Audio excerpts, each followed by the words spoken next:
Hey, what's going on, everybody? It's your boy Algebra, sitting here live and direct, off location today.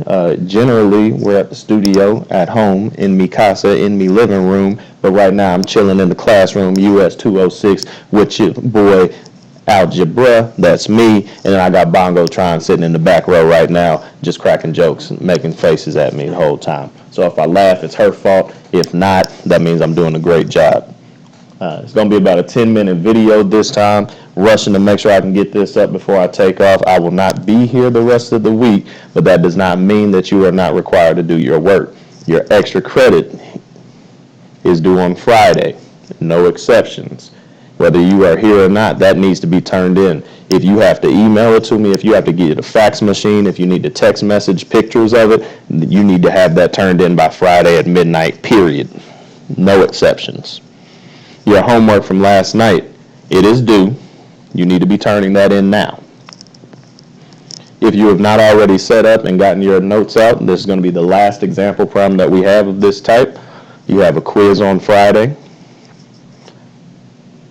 And I'm going to tell you how I want you to start preparing for finals. You're going to get your finals review packet and a study guide for the quiz on Friday. Your quiz this week is going to have something that you've recognized for a long time. You're going to need to know your parent graphs. The second page of your quiz, you're going to need to make sure that you remember how to interpret, not create, but how to interpret a piecewise function, what it means to have a minimum, a maximum, what it means to be a zero, where it is increasing or decreasing, a basic story problem, and also you need to remember how to do a function composition problem. That's taking the f of x, solving it, putting it inside of a g of x. So that means that you're going to actually need to go back into your notes and look at some of that information if you've forgotten it. It's starting your finals preparation. That's also why you're getting your finals preparation today. There will be example problems of all those different types. Blackboard will be completely updated by the time I get to Tampa Bay this evening. Having said that, this is your last review problem before your quiz. I'm going to start the synthetic division process. I know what the answers are already. I will tell you for this problem, for any problem in this class, I do not want you to try numbers bigger or smaller than -10 or +10 for any synthetic division problems. It's just not going to happen in here. I'm going to start off with a -2.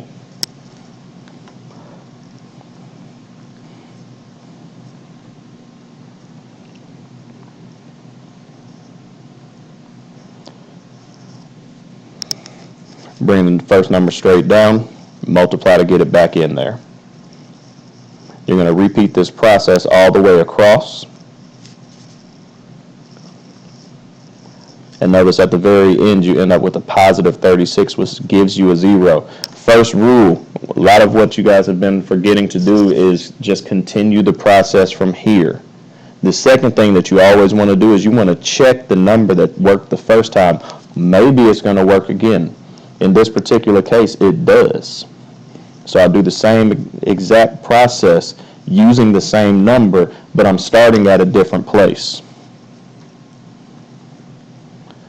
Somebody asked me earlier this week, what happens if I get a 0 before the end of the synthetic division? Does that mean it automatically works? No, that does not mean it automatically works. It means that you need to finish the synthetic division and hopefully it still works. It does in this case again.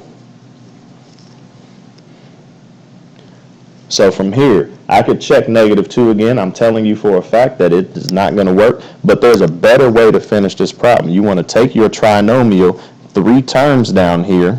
It is a quadratic equation that says x squared plus 0x minus 9 equals 0. You don't really need that 0x in the middle. You could just say it's x squared minus 9 equals 0. Very easy factoring problem. X plus 3, x minus 3 equals 0. X is positive or -3. That means you have 4 zeros for this equation. You should have 4 zeros because it matches the exponent, the degree.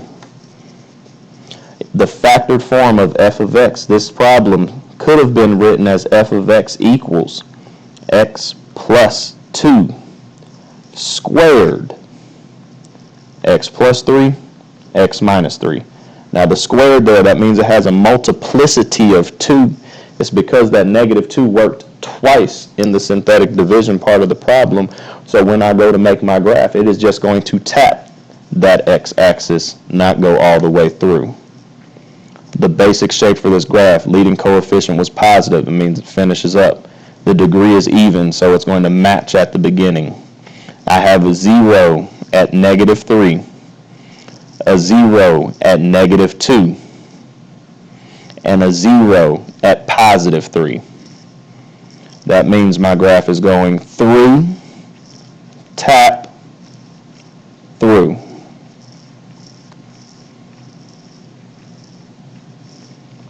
This is where my 0 line is. Last question, what we've been talking about this week is what happens if I actually ask you, where is this function greater or less than 0? If it was a greater than 0, you would give me an interval associated with that top part I just colored in.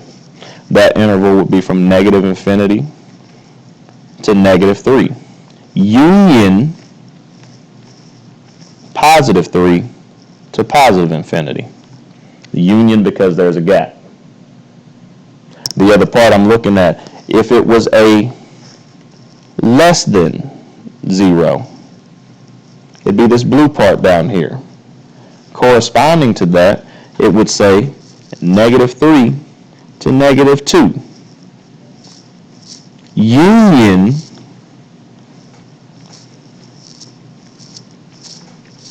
to positive 3.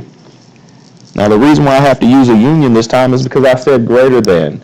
Now if I said greater than or equal to, I would put it all together and use brackets. So remembering those basics from domain and range a long time ago is going to be important. So the last thing that I want to talk about in this video is not regarding polynomials this time, it's how to prepare for your finals. You just got a finals review packet, or you will be getting a finals review packet in about 45 seconds. In the finals review packet, you are going to have a massive problem set. I apologize for not printing it front to back. I just killed at least 3 trees with it. My bad. You do not have to do any of those that you do not want to do. That is yours. You get to practice as much or as little as you want to. Answers are in there, and I will have actual solutions worked all the way out for you starting next week. Those will be posted in the classroom and on Blackboard, but I will not give you a copy of those. The second thing that you're receiving, in addition to the problem set, you're getting a topics list. That topics list is something that is very important. It also has some book problems attached there, but these are all the major topics that we talked about throughout this first semester. If you know all those topics, you are in good shape. But if you recognize something that you don't understand, those are the things that you need to start looking at first. We've taken notes a lot. Some of you have filled up an entire notebook. Get those organized. And the best way, the number one way to prepare for a math exam is to look at your old tests. The old tests are the best indication on how I will ask you questions, and the questions that came up more and more often are the ones that are still going to be showing up on the actual exam. You have a problem set, you have a topics list, you have notes, you have a test, and now you have the rest of the period to get started working on your study guide for Friday or organizing materials for your final exam. I'll see y'all when I get back. Peace.